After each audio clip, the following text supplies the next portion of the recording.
Assalamu alaikum wa rahmatullahi wa barakatuh. Paix sur ceux qui suivent la guidée. Paix et bénédiction sur le prophète sallallahu alayhi wa sallam, sur ses compagnons, ses amis, sa famille, ainsi que sur tous ceux qui le suivront de bonne foi jusqu'au jour du jugement. Aujourd'hui, je voudrais essayer d'expliquer en fait comment on en est arrivé là et pourquoi ça se passe comme ça. Parce qu'il y a des explications assez logiques et rationnelles pour comprendre. En fait, moi, pour la meilleure façon que j'ai d'expliquer, c'est faire le parallèle en fait avec la vie et la gestion que doit appliquer un berger quand il a des moutons. En fait, si vous êtes un berger, vous êtes responsable de moutons, vous devez mettre toute une série de choses en place. Vous devez avoir un chien de berger qui aboie, donc qui fait peur aux moutons pour les guider vers où ils doivent aller et pour les protéger des loups.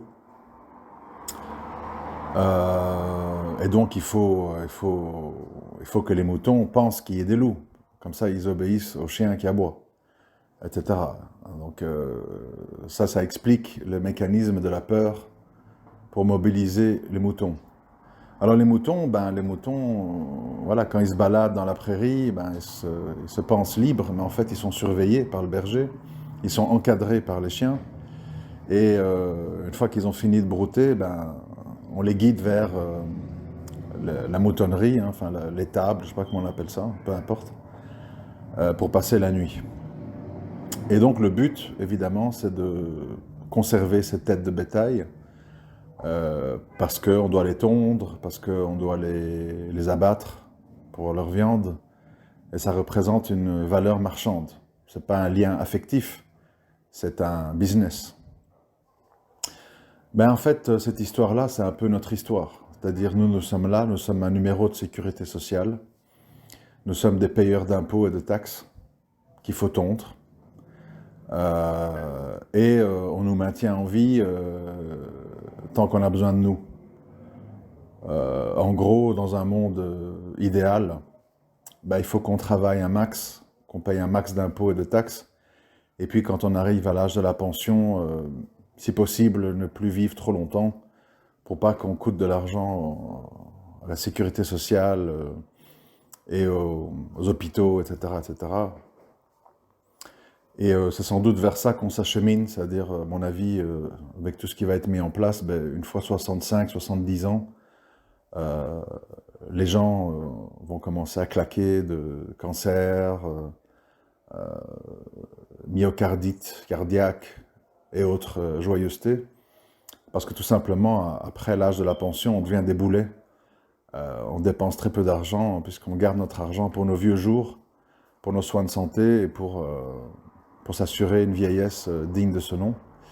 Ce qui n'arrange pas spécialement le système, parce que je l'ai déjà dit, un des effets pervers de vivre vieux, c'est que les biens immobiliers et les héritages restent bloqués dans des mains âgées qui n'entreprennent pas et n'arrivent que très tard dans la main et les comptes en banque des enfants. Et donc tout ceci, ça explique cela, pourquoi nous sommes dans un monde qui fonctionne comme il fonctionne, avec des mythes, avec des légendes, avec des monstres, avec des peurs. Un jour c'est le spectre du terrorisme, un autre jour c'est le spectre des virus et des épidémies. Un jour c'est la peur de finir SDF ou de ne pas être propriétaire, donc il faut faire des crédits pour ne pas payer un loyer toute sa vie, etc. etc. Puis une fois qu'on est propriétaire, la taxe foncière annuelle, on l'augmente en fonction des besoins. Certainement, à mon avis, dans les temps à venir, ça va coûter de plus en plus cher d'être propriétaire. Non seulement en réparation pour maintenir son bien, chaudière, toit, isolation et autres, plus les taxes annuelles en tant que propriétaire. Ils vont certainement les monter de plus en plus haut pour renflouer les caisses. Et là, les propriétaires vont regretter d'être propriétaires.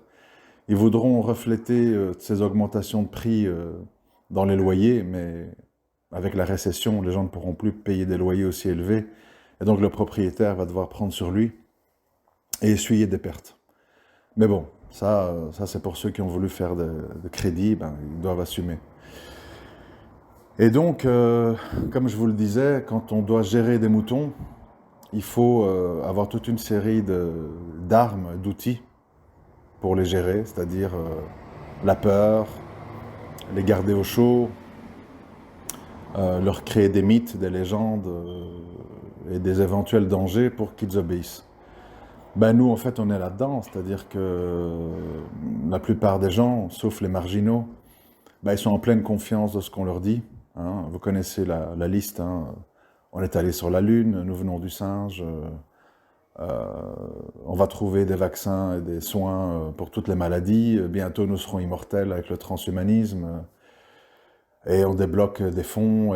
Attention, il y a les glaces qui fondent. On va bientôt être tous sous l'eau et on va cuire avec des températures de 50 degrés, etc., etc. Et comme ça, en fait, on arrive à voter des budgets, on arrive à voter des lois, on arrive à faire toute une série de choses pour ceux qui boivent la soupe, quoi. Et donc, il faut avoir conscience, au moins conscience que il ne faut pas comme ça être affirmatif par rapport aux déclarations du berger, parce que le berger, il défend des intérêts. Il défend ses investissements, il défend ses moutons, il défend tout ce qu'il a mis en place, hein, la moutonnerie, les ouvriers, les tondeurs, les abatteurs de moutons qui doivent aussi être payés pour faire leur boulot. Donc tout le monde doit s'y retrouver. Et pour ça, en fait, il faut s'assurer que les moutons restent en bonne santé, rentrent à l'étable le soir, et aient suffisamment de peur que pour obéir et ne pas s'enfuir dans tous les sens. C'est exactement comme ça, en fait, qu'il faut gérer des populations humaines dans une société. Alors évidemment, bon, je ne suis pas non plus totalement idiot, je ne prône pas l'anarchie, l'individualisme et la désobéissance civile et compagnie. L'anarchie n'est pas souhaitable, mais il faut au moins comprendre ce qui se passe, pour ne pas avancer d'une manière idiote, désarticulée, etc., etc. Et pour revenir aux vidéos précédentes, qui, bien entendu, comme je m'y attendais, ont suscité des réactions diverses et variées, c'était prévisible. Le danger aussi, par rapport à une communauté religieuse, ici ce qui nous occupe c'est la communauté musulmane, c'est qu'il faut aussi mettre à la tête des musulmans des bergers. C'est-à-dire des gens qui vont tenir des propos parfois incohérents, parfois déconnectés de la réalité, parfois qui viennent avec des recommandations utopiques et inapplicables. Parce que comme une réflexion qu'une sœur m'avait écrite, qui était assez pas mal, je trouve, elle me disait, oui, c'est bien de dire qu'on va se marier, qu'on va apprendre à aimer l'autre dans le mariage, qu'on va se façonner sur lui ou sur elle, mais tout ça était valable quand on se mariait jeune, qu'on était encore vierge de tout, d'influence, d'habitude, d'expérience, etc. Quand on applique cette règle de dire on se marie avec un inconnu ou une inconnue à 25, 28, 30 ans, et qu'on a derrière soi 15 ans de puberté, 15 ans de vie au milieu de la mixité et des tentations diverses et variées, évidemment on est dans un autre contexte. On n'est pas dans un contexte où le mari a 15, 16, 17 ans et la femme 11, 12, 13 ans. On est dans un contexte où les gens ils ont déjà un lourd vécu derrière eux, dans un mode de vie complètement à l'opposé de l'idéal. Et donc dire ça, c'est un peu précipiter les gens vers le casse-pipe, parce qu'ils sont tout simplement pas dans ce modèle de fonctionnement-là. Ils ont toute une vie derrière eux, toute une série d'expériences, de passages qui font qu'ils ont déjà une personnalité façonnée à 25, 20, 28, 30 ans. C'est pas la même chose qu'une jeune fille ou qu'un jeune homme qui ont entre 12 et 18 ans.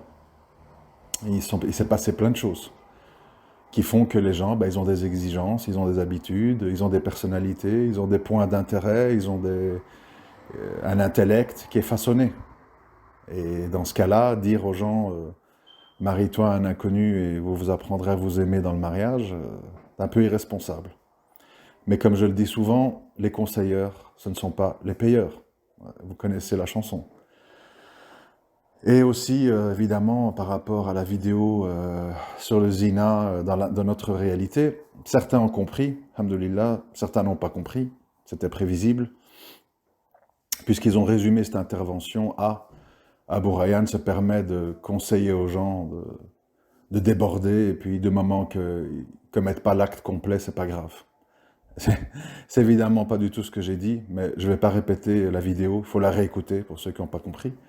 Euh, Ceux qui ont compris ça, ben, ils ont un problème de déficience intellectuelle ou auditive, et là je peux pas faire grand-chose. Malheureusement, je peux pas passer ma vie à me répéter.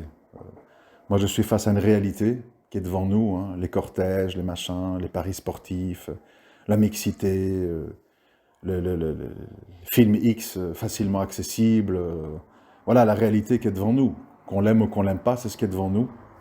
Et on doit se slalomer là-dedans pour essayer de s'en tirer en limitant la casse. Alors soit on est dans le déni, comme beaucoup de gens, et puis quand on découvre la réalité, on dit « Oh là là, la communauté musulmane est perdue, quelle horreur, quel malheur, tout est fini, c'est la fin du monde ». Ou bien on dit voilà le milieu dans lequel Allah a voulu qu'on évolue, on va essayer de s'en tirer avec le moins de mal possible. Mais bon, tout le monde n'est pas lucide, tout le monde n'est pas courageux, tout le monde n'est pas clairvoyant. Beaucoup de gens préfèrent vivre dans les mythes. Et tant pis si en fait ça colle pas à la réalité, on va faire semblant, quoi. Puis c'est comme ça qu'on voit toute une série d'inepties, des mensonges divers et variés, où tout le monde joue au jeu de l'hypocrisie, et puis tout le monde s'en fout des conséquences.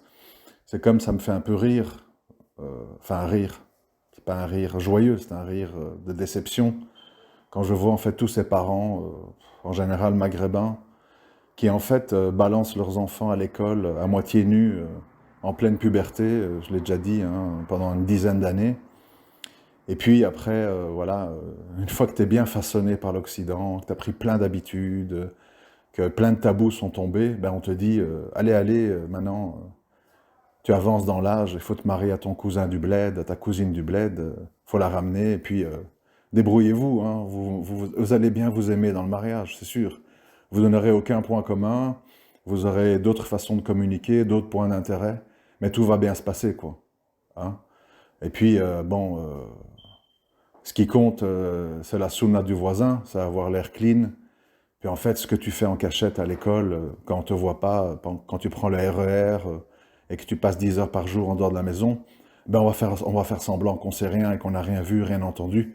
On va jouer le jeu, quoi. Et vous savez, une société basée sur l'hypocrisie, le déni et les non-dits, ça mène à rien de très, très joli, rien de très sain. Ça mène à la schizophrénie, aux gens qui ont des doubles, triples personnalités. Et quand tu te retrouves dans un mariage, dans ce climat-là, ben, c'est pas ça se termine pas bien en général, pas très étonnant. On demande au fait aux gens, à nos frères et sœurs, des missions impossibles en fait. On leur demande de gérer des situations ingérables, et puis on s'étonne qu'au bout de 3, 4, 5 ans, avec 2, 3 gosses, ben, ça explose. Et puis on leur dit, bon, ben, au moins t'as tes enfants, c'est déjà ça. Bah tant pis, hein, si tu sais pas refaire ta vie, ben, débrouille-toi. Hein. Voilà. Comme je l'ai souvent dit, les balayages sous le tapis, l'hypocrisie, les non-dits, c'est pas ma tasse de thé. Donc moi je suis plutôt dans la réalité crue, même si elle est choquante, pour affronter les problèmes avec lucidité et honnêteté. Sinon c'est inutile en fait, on brasse du vent, on balade les gens, moi c'est pas mon but, dans aucun domaine. Alors, en fait, ce qu'il faut maintenant, j'en ai parlé en privé avec quelqu'un ce matin, je vais essayer de résumer ça ici. Ce qu'il faut maintenant, en fait, c'est d'être dans une prise de conscience que nous ne sommes pas des animaux et que donc nous devons raisonner, nous devons réfléchir face à la problématique qui est devant nous, une problématique variée et pas du tout simple à gérer, qui sont la situation économique, la situation sociale, la situation spirituelle, avec tout ce qu'on connaît sur les mosquées de la République, les savants qui s'autocensurent ou qui parlent de sujets qu'ils ne maîtrisent pas, plus les familles, plus les parents, plus les avis des uns et des autres, les gens qui apprennent l'islam dans des livres, et puis après, la réalité est de l'autre côté de la rive. Et on se retrouve en fait à tenir des discours incohérents, inaudibles et inapplicables. Il faut se prendre en main, chacun, là où vous êtes, tout seul. Beaucoup demander de guidance à Allah, beaucoup prendre sur soi, avoir le maximum de discipline, de se fixer des limites, et savoir que plus le temps va avancer, en fait, plus on va être dans la situation que pratiquer sa religion sera comme tenir une braise entre ses mains. Vous connaissez bien ce hadith, on ne va pas le répéter à chaque fois. Et on va en venir même à un moment donné à passer devant des cimetières et envier les morts. Tellement la situation sera difficile et inextricable parfois. Justement, entre des familles où on est traité comme des brebis chétives, une société où on est traité comme des extraterrestres, des illuminés ou conspirationnistes, enfin, chacun y va de ses mots. Et on est donc dans une époque de grand renforcement personnel. On ne peut pas compter. Ça me fait toujours sourire aussi quand j'entends des gens qui disent ah ben va demander conseil à ta mosquée, va demander conseil à l'imam du quartier. La plupart des gens, ils tiennent des salles de prière, ils n'ont pas du tout envie de parler. Dès que la prière est finie, ils ferment la boutique. Et ils ne sont pas là pour faire du social. Ils ne veulent pas avoir des ennuis avec les familles. S'ils ont donné des conseils qui ne vont pas dans le sens de la famille, ils vont se retrouver avec des règlements de compte, des cris, des disputes, des bagarres. Donc en général, les gens, ils s'en lavent les mains de vos problèmes. Ils vous disent qu'Allah t'aide et ils ferment la boutique. Voilà, ça c'est la réalité. Ce qui veut donc dire que vous êtes livré à vous-même, mais vous avez le meilleur des alliés pour les sincères, qui est Allah Azzawajal. Et Allah, il est avec les véridiques, même s'ils font des péchés, même s'ils ont des manquements, pour peu qu'ils demandent pardon et qu'ils ont des bonnes intentions. Laissez les gens parler, laissez les gens vous critiquer, laissez les gens avoir une opinion basée sur leur impression de vous. Allah, il vous connaît mieux que ces gens-là. Et souciez-vous surtout de votre sincérité et de vos demandes de pardon et de guidance. Parce que pour le reste, voilà, nous sommes au milieu des marchands du temple, des savants du palais, des hypocrites, l'islam couscous et coutumier, l'islam du harchouma du voisin, plus que sur le harchouma envers Allah. C'est comme ça. C'est pas gai, c'est pas réjouissant, c'est pas l'idéal, mais on doit faire avec. C'est notre épreuve. Certains, ils doivent gérer la pauvreté, d'autres doivent gérer des guerres, d'autres doivent gérer la précarité économique. Nous, on doit gérer en fait ce genre de situation. On doit s'entreconseiller avec bienveillance et essayer de prendre appui là où on peut. C'est pas facile, je n'ai pas dit que c'est facile, mais on n'a pas le choix. Et quand on n'a pas le choix, on doit faire face. Après, se plaindre et dire oh, autant de nos parents, ceci et cela, ça peut faire du bien, mais c'est inutile en fait. On vit dans l'époque qu'on vit, le passé, c'est le passé. Ceux d'avant, ils ont fait ce qu'ils ont pu au vu de leur situation. Rien n'a jamais été rose. Comme je dis souvent aux gens qui disent « Ouais, nos parents, ils vivaient mariés 30-40 ans, aujourd'hui, au bout de 2 ans, ça explose. » Oui, mais 30-40 ans, dans quelles conditions? Avec de l'amour, avec de la communication, avec des attachements ou avec des contraintes et la peur des commentaires des familles et sans amour, avec des chambres à part, etc. Oui, bon, rien n'est rose, rien n'est facile. Et d'ailleurs, au sujet de cette histoire de mariage, je l'ai déjà dit, mais je le redis parce que c'est important. Dans ce sujet-là, comme dans les autres, les conseilleurs, c'est pas les payeurs. Ceux qui vous poussent dans le dos, bah, si vous glissez, si vous tombez, vous vous cassez la jambe, on vous dira qu'Allah t'apaise, désolé, je croyais bien faire. Et donc, votre vie, vos choix de vie, vos choix d'épouse et d'époux, c'est très important. Et c'est vous qui devrez vivre au quotidien avec la personne, c'est vous qui allez devoir dormir avec la personne, c'est vous qui allez devoir supporter la personne, c'est vous qui allez devoir régler des problèmes et affronter la routine avec la personne, et pas ceux qui vous poussent dans le dos ou qui vous disent « va, c'est bien, ne te pose pas trop de questions ». Donc, comme dans ce sujet-là, comme dans le reste, vous devez voir la réalité en face, vous poser les bonnes questions et prendre des décisions les plus sages et réalistes possibles. Parce qu'au final, c'est votre vie, c'est vos épreuves, ce sera votre jugement seul. Il n'y aura ni vos parents, ni Abou Rayhan, ni l'imam machin, ni tel prédicateur. Les gens, ils parlent tous, on parle tous, hein, moi je parle aussi. Et puis au final, C'est vous, hein, c'est vous qui êtes dans la situation. Et les êtres humains qui conseillent, même s'ils veulent bien faire, et que ça part d'une bonne intention, comme moi et comme d'autres gens, ben, des fois, on peut se tromper. On peut donner des conseils généralistes, mais qui ne collent pas à votre réalité à vous. Et donc vous êtes obligé de réfléchir à votre réalité à vous. Parce que c'est vous qui devez la vivre, et c'est vous qui allez devoir l'assumer. C'est ni moi, ni X, ni Y qui vous parle de loin. Il faut être conscient de ça. Et à un moment donné, il faut savoir que, pour revenir à mon analogie du départ, à un moment donné, il faut savoir que si vous voulez vous affranchir de la moutonnerie et de l'entourage des autres moutons, ben, l'hiver, ou dans des conditions météorologiques difficiles, ben, vous aurez froid, vous serez mouillé, vous serez seul.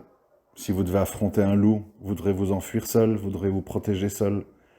C'est pas un chemin facile, la liberté, c'est pas un chemin facile, l'indépendance, c'est pas un chemin facile de sortir du troupeau, mais c'est ça ou l'anéantissement de votre indépendance intellectuelle. Et à ce moment-là, ben, vous êtes pris dans la matrice avec les autres, et puis vous devrez faire les mêmes choix que les autres pour pas déroger à la règle. Mais il faut le savoir aussi, parce que c'est facile de dire liberté, indépendance, je ne veux pas être un esclave de maison, etc. Oui, je le dis, mais il faut savoir que c'est un chemin difficile. Parce que vous serez souvent seul, incompris, mal jugé, rabaissé, stigmatisé. Mais c'est le prix, à chacun de voir. C'est des décisions personnelles à assumer seul, et parfois la volonté de s'affranchir, c'est pas suffisant. Il faut aussi avoir la capacité psychique, spirituelle et les caractéristiques mentales pour pouvoir gérer la situation, qui est tout ce que je viens d'énoncer. Je vous remercie de m'avoir écouté. À très bientôt, Inch'Allah. Assalamu alaikum wa rahmatullahi wa barakatuh.